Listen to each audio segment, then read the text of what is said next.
In 1907, Britain and France embraced Russia. They used honey,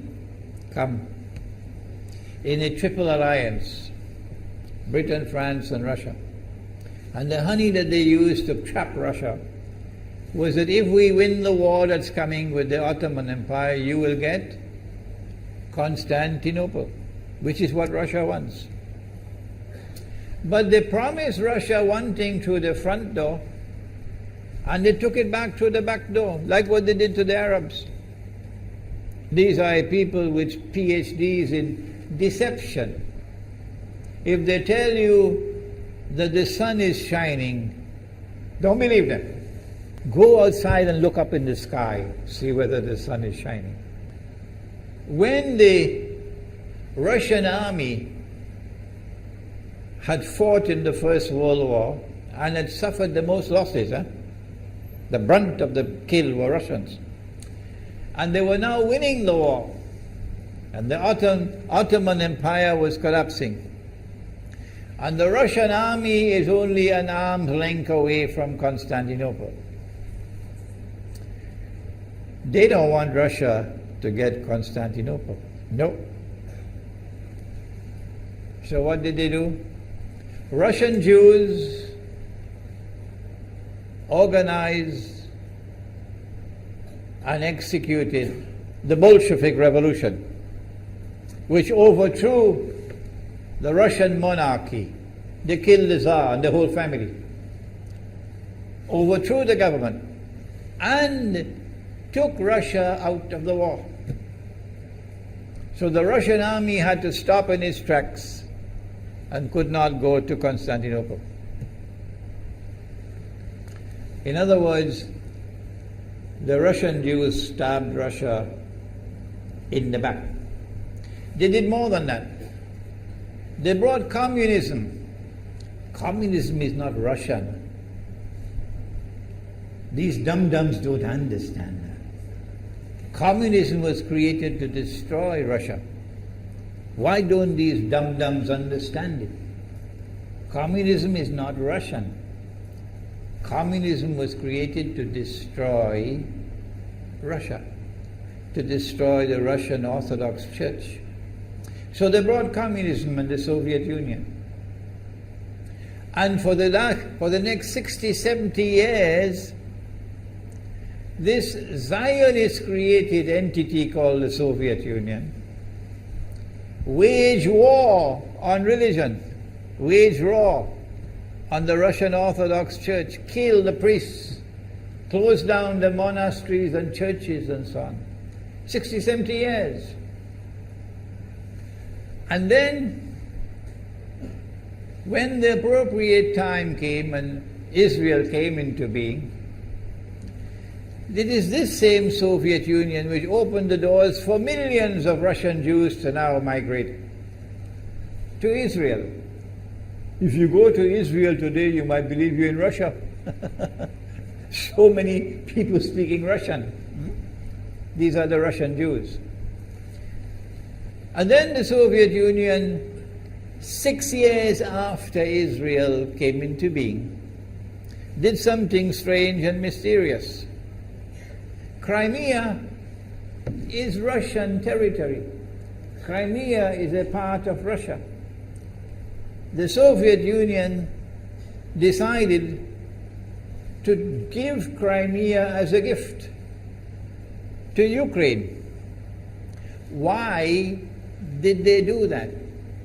The historians don't tell you. So let Imran tell you. They gave Crimea to Ukraine in order to stab Russia in the back one more time.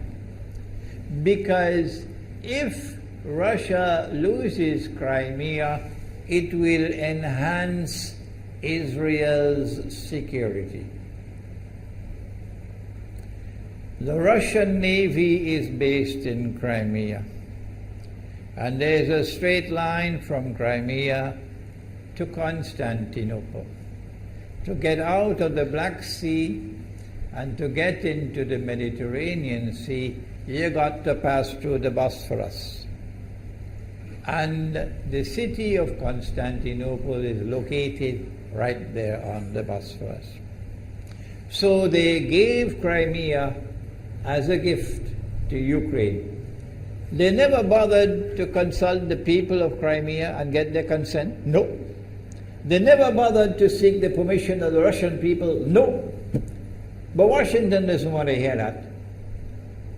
The foolish man who now sits in the White House of the United States, the foolish man who would like to pretend that he's a man of wisdom, he doesn't want to hear. But what are the rights of the Russian people? Were they not violated? Do they not have the right to correct Iran and recover the territory which was unjustly taken away from them on Israel's behalf? Obama doesn't want to hear that. It's inconvenient for them. But in this masjid, we will expose whether it's convenient to you or not. They did more than that. Not only did they give Crimea to Ukraine, but earlier on they gave eastern Ukraine. Eastern, part of the now eastern Ukraine was Russian. It was Russian. And the Soviet Union gave it as a gift to Ukraine. Why is it being given to Ukraine? Answer is that when the proper moment comes, the same people who brought the Soviet Union into being now have a method by which they can cause it to collapse.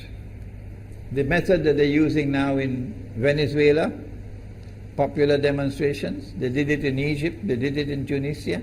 They are masters of that. They did it with the Soviet Union. I used to think that the Soviet Union collapsed because of Allah's kindness. But I was wrong. No, it was the Zionists who brought down the Soviet Union because they didn't need it anymore.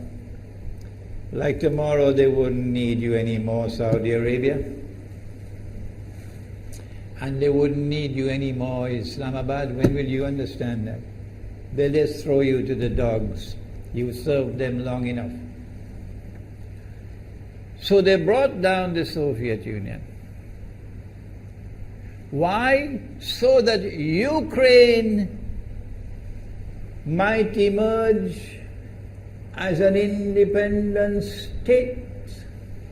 That's danger for Russia. They prepared the way. And now Ukraine emerges as an independent state. So the rope is around Russia's neck now. And from that day, when the Soviet Union collapsed, until yesterday, the relationship between Russia and Ukraine was always problematic. But the people of Ukraine still had the good sense and wisdom to appoint a government that was pro-Russian. The Zionists decided it's time for us to use our, the street demonstrations. And last October, November, December, the world witnessed Caracas all over again. And eventually, the Zionists got what they wanted. You have the money, and you can send in your special people, snipers who will kill, and so on, throw petrol bombs and so on. And eventually they got what they wanted. They created enough havoc. May Allah protect Malaysia from that. Ameen. Ameen. And the president of Ukraine fled. He's a democratically elected according to your method, Mr. Obama, according to your system. He's a legally elected president of Ukraine. And he had to flee. And these hypocrites in Washington and London and Paris who would like us to believe that they are honorable men. They are not. Instead of standing on the side of the legally appointed president and demanding the rule of law, they all showed their colors as hypocrites in immediately recognizing the new government in Ukraine.